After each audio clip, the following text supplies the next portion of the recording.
మా నాన్న మీ మేళ్ళకి డాన్స్ చేశాడా? అవును బుల్రాజు. మా అమ్మతోనే కదరా డాన్స్ చేసింది. ఏదో మీ పిల్లలతో డాన్స్ చేసిన డిస్కషన్ అంటే బేవసన కొడగలరని.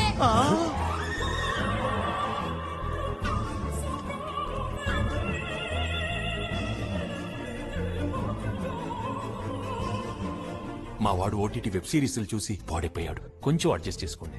నువ్వు ఉన్నానా? ఎరా సుబ్బిగా పెంగిని ఎత్తువేదాడిందా? అవును బుల్రాజు, తలకు దెబ్బ కూడా తగిలింది. నీకు దెబ్బలు కొత్తేంట్రా? పిల్లల చేతిలో తన్నులు తినే హోప్రెన్ కొడక.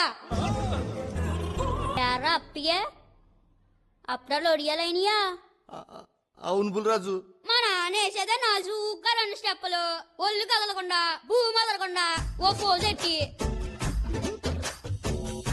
దానికి అప్పుడాలు ఒడియాలైపోతే ఏంట్రా వేసినా కొడకని. వాళ్ళంటే అన్నావు గానీ మీ తాత పాపం ఆయన మాత్రం ఏమన్నద్దే. తుఫాను మీ ఎంబ తిప్పేయడండి. తాత చెర్ల పేద కుసలి నక్క. మా నాన్న నన్నేసి మాట్లాడుతుంటే నోరు పడిపోయింది ఏంట్రా? నీ అయ్యలా తాతయ్య. మా నాన్నంటే నా ప్రాణం రా. ఏమన్నా అన్నారో బంగారం. నేనంటే అంత ఇష్టం రా నీకు. ఊరి పెద్దగా మీకు సలహా, మీ పిల్లలు కూడా డాబా మీదకి తీసుకెళ్ళి గోదారి గట్టు మీద రామశిలకావే